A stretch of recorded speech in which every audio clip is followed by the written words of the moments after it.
Welcome back, everybody! So today's episode is pretty exciting because it's going to be the first sort of long-term build on this channel. I want to get into more of this, but just the cost and time that goes into it, it's a little overwhelming, and being a relatively new dad, having a super busy job, it's tough even making regular videos for you guys, so I apologize for the break between the last few. I'm going to try to get things more regular here for you. Don't worry, I'm still going to keep posting smaller projects of my prop building that I do enjoy, and then other small auto body videos as well. This is just going to be the big one that's going to be taking up a lot of my time over the next couple years. I'm sorry if the talking in the first couple of clips here is a little monotone, a little dull. I filmed this, I think it was about 2 years ago. I actually took the wheels off my Jeep here. And I just wasn't as comfortable talking in front of a camera. I've got lots of practice with it now, talking to you guys regularly. So without wasting any more of your time, let's get to it.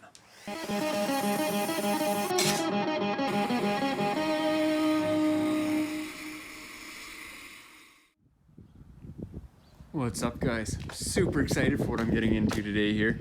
Been wanting to do this for a number of years. This is my 2005 Jeep TJ. I've had it since 2007, since I was 16. Sort of my dad and I's getaway vehicle for the weekends. We got into 4x4ing, did some light modifications to it and whatnot, and finally getting into restoring it. I've seen a lot of hard kilometers, a lot of trails, one Ontario winter, as you can see. We're back in Alberta though, it's nice and dry. So just gonna go over some of the things we want to get into with this build. I'm gonna try to do it in a few stages.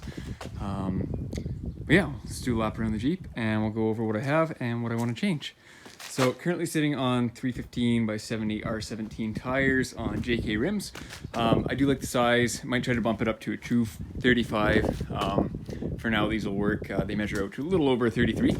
Got Old Man Emu 2.5 inch suspension lift, just spring shocks. Nothing too crazy underneath there. I do have a 1 1/4 inch body mount lift as well. I think I bought Rough Country, don't hate too hard. It's done the trick. Running the Undercover Fab 1 inch drop ultra high clearance aluminum skid plate. And while we're down here, got the JKS adjustable upper control arms in the rear. I am considering doing about a 4 inch stretch, just something rather mild in the back end there. So I have the Dana 44 in the rear end that came with the Jeep. Just by fluke, I had no idea the difference between a 44, 35, 60, whatever, when I first got this. In the front end, I have a low pinion 30, just again what came with the Jeep. In the garage right now, I've got a high pinion 30 out of a 98 Cherokee that I'm currently building. I'm going to be re-gearing both to 456. For the winch, got the 8274. I hate how big it is, hate how ugly it is, but you can't beat it for the pull speed and strength. So I'm going to be rebuilding that guy, probably painting it. I'll throw it in the sandblaster here in the next little while, get it cleaned up. Probably won't get too crazy with that. The motor's been great, haven't had any issues, so probably won't swap the motor. Might switch to an Albright controller for it.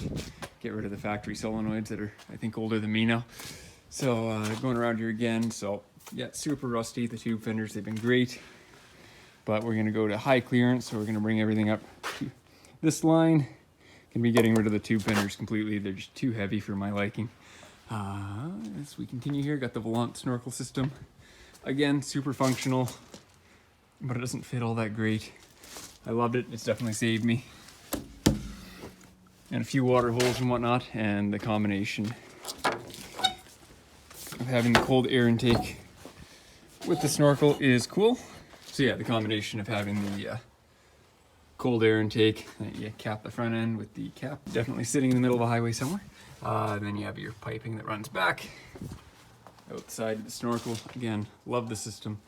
Don't love the look on it, so I'm probably going to do a custom cowl intake that'll pop up right in here somewhere, and then have an optional bolt-on snorkel I can use for when I'm wheeling. So for cooling, you can see still running the factory rad, but have the Taurus electric fan. Run off dual 80 amp relays that run to permanently on or off switch inside. I can select either high or low. I don't have a thermostat on it at the moment. I might add that and have a couple rectifier diodes so I can just switch on, switch off whenever I want, and let the controller take over. So yeah, just the trusty 4 liter, nothing fancy. I've got the Crown OPDA in there.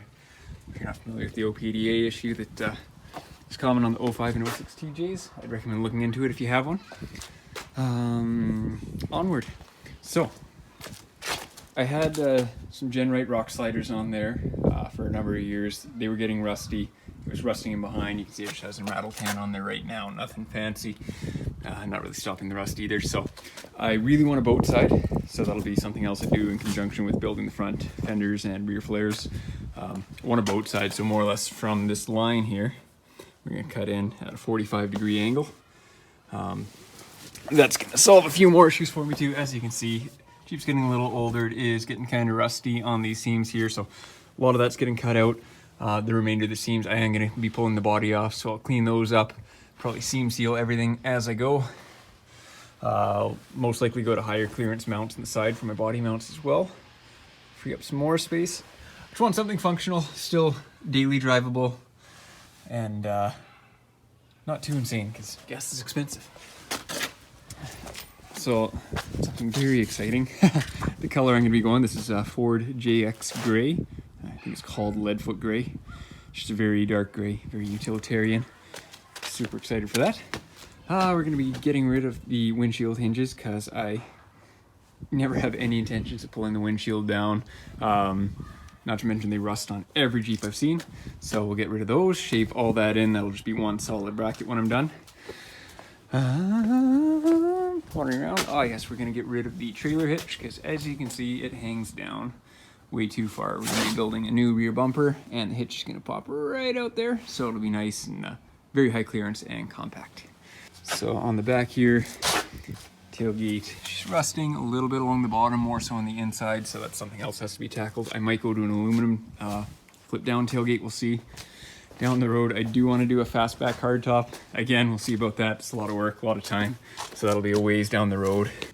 Oh, something else on the outside here, as far as rust repair goes. My doors are getting pretty far gone, which makes me really sad. Pop her open here. Also the undersides here, I don't know if you can see that. The undersides are getting pretty bad, so I'm an auto body painter. I have the ability to fix it all, but it just depends on if it's too far gone or not. So we'll pull everything apart, get it spot blasted, see what happens. On the inside here, the last couple of years I have been getting a little bit of water inside. I haven't even driven the thing, it's just been parked. So luckily it's nothing too crazy. I should be able to just grind that out. Shouldn't need to do floor pans or anything, but definitely something that needs to be addressed, find out where the leak is. Yeah, so that is about it. Let's start tearing her apart.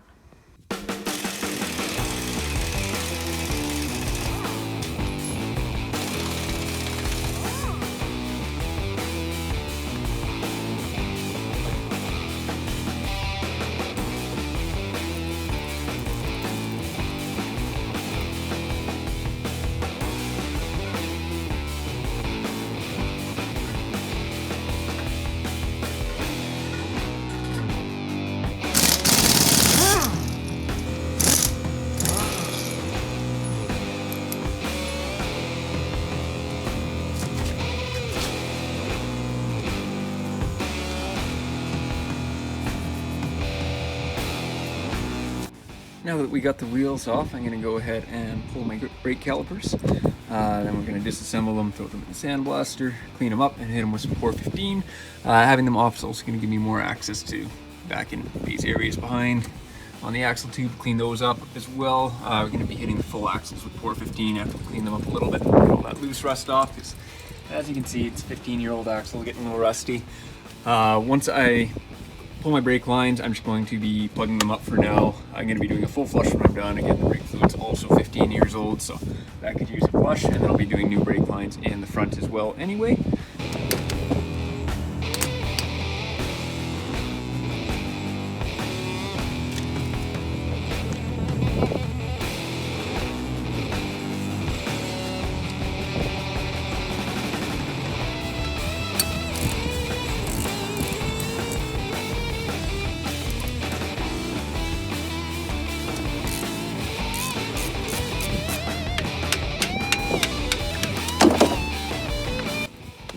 So I had no luck actually plugging that line. Tried a few different things. Right now I got a bolt through it with some pieces of nitrile glove on either side to try to seal it, and no dice, still draining, so I'm just gonna keep that on there so my driveway doesn't get covered, and we're just gonna move to the other side, get that caliper torn off.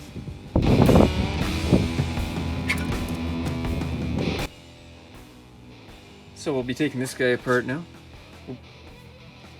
we'll be taking this guy apart now. So got our bolts.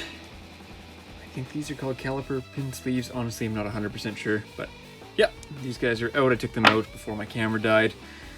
There we go. They just pop right out. And that one too. I was super happy with the condition of these. There's no rips or tears in them, so I cleaned my other ones up with a little bit of ATF, which is what we'll do on these ones too, and they look damn near new. So, got our bleeder screw cap. Also, again, no cracks or anything like that, so we'll just be fixing that up. And we have our banjo bolt and our bleeder screw. So we're going to be leaving that on, and I'll show you why in just a second here. These guys are a little toast too, hey? 200,000 kilometers, never changed them. Didn't have to, did the fronts once, but yeah, you can see the new ones are a little thicker. Okay, so now we have to get the piston out.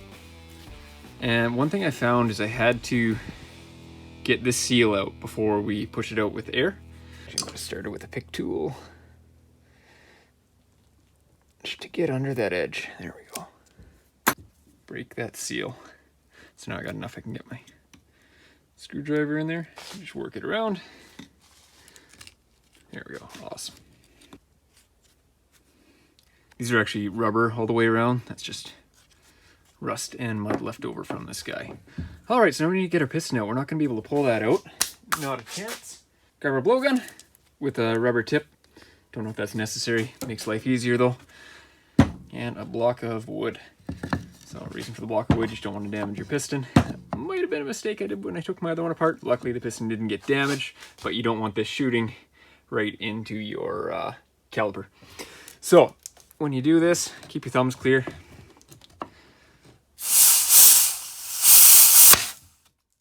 Nice little bang. Get that guy out of there. And done.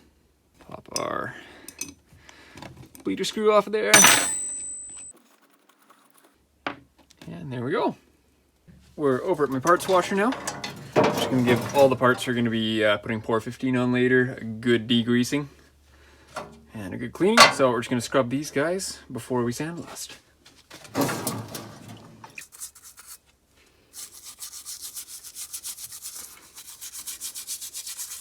So I had a strong case of the dumb before I did that. I totally forgot to take the piston seal out. I'm gonna pop her out here, wipe it down, and then make sure that there aren't any, make sure it doesn't swollen or anything. I think it should be fine. Yeah, we're not swollen or anything. Looks good. And I'm just gonna, for added measure, hit it with some brake clean.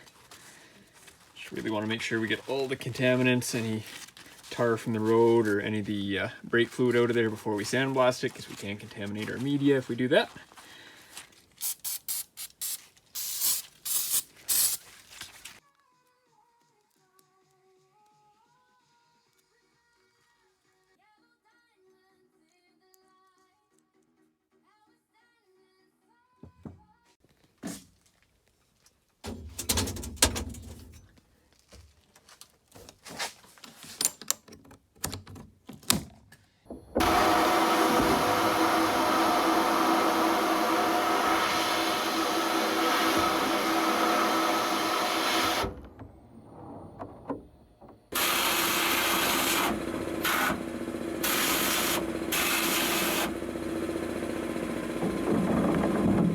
And that's where I'm going to leave off today's episode, guys. Sorry if I sound a little raspy here. I ended up catching the Rona a few days ago. 2.5 years into this pandemic. Whatever, is what it is.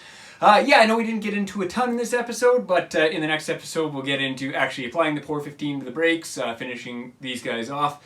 And then, yeah, we'll just go from there. There's going to be a lot in this build to get into. So, yeah, if you guys enjoyed this episode, please be sure to hit that like and subscribe button. We'll see you next time.